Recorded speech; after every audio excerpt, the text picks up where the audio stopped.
Vanessa Fitoussi, avocat au barreau de Paris, spécialisée en droit pénal routier, droit du permis de conduire, code de la route.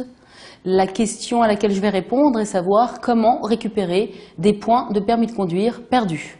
Chaque conducteur dispose d'un capital de 12 points sur son permis de conduire. Chaque infraction commise, lorsque le code de la route le prévoit, peut entraîner des pertes de points. Le premier moyen de récupération de points est le plus simple, c'est la récupération volontaire, c'est-à-dire faire un stage de sensibilisation à la sécurité routière qui dure en moyenne 48 heures auprès d'organismes spécialisés et accrédités pour le faire. À l'issue de ce stage, vous récupérez 4 points sur votre permis de conduire. Le seul problème des stages, c'est d'une part qu'il nécessite une présence physique obligatoire. Vous ne pouvez pas vous inscrire et vous faire remplacer par un copain. Il faut y être personnellement, suivre les cours. Et puis surtout, les stages sont limités à un seul par an. La deuxième méthode pour récupérer des points sur son permis de conduire, c'est le temps.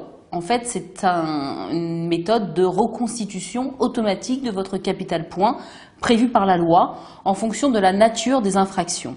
Alors, schématiquement, pour retenir les infractions les moins graves, elles se recréditent dans un délai de 6 mois. Lorsque vous faites un petit excès de vitesse qui entraîne la perte d'un seul point, dans les 6 mois qui suivent, si vous n'en avez pas commis d'autres, vous récupérez ce point. Le deuxième délai à retenir est le délai de 2 ans. Le délai de 2 ans vise les infractions de première et troisième classe. En réalité, il n'y a pas beaucoup d'infractions qui rentrent dans le champ d'application de ce délai de 2 ans, hormis éventuellement la ligne continue. Enfin, le délai le plus habituel, le plus courant, c'est le délai de 3 ans. 3 ans sans commettre d'infraction et vous récupérez un permis de conduire à 12 points. Le point de départ du délai est donc la dernière infraction, quelle que soit sa gravité. Vous restez 3 ans sans commettre la moindre infraction, vous récupérez l'intégralité de vos points, votre permis repasse à 12 points.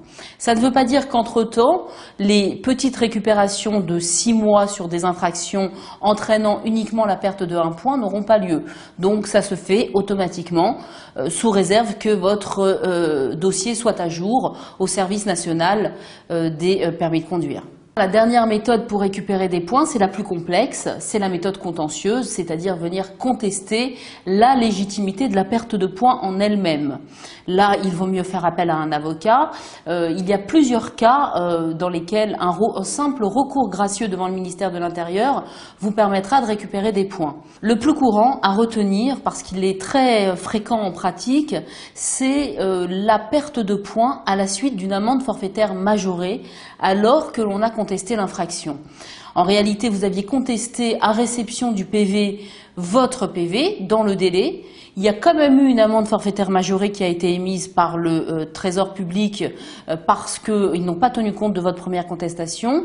Si vous êtes en mesure de rapporter la preuve de la première contestation, la perte de points engendrée par l'émission de l'amende forfaitaire majorée n'est pas légale. À ce moment-là, un simple recours gracieux devant le ministère de l'Intérieur vous permettra de récupérer cette perte de points. Donc voilà les 3 méthodes de reconstitution d'un capital point: le stage volontaire, la reconstitution automatique et la reconstitution contentieuse qui nécessite évidemment l'assistance d'un avocat spécialisé pour avoir des moyens de droit pertinents à faire valoir devant le ministre.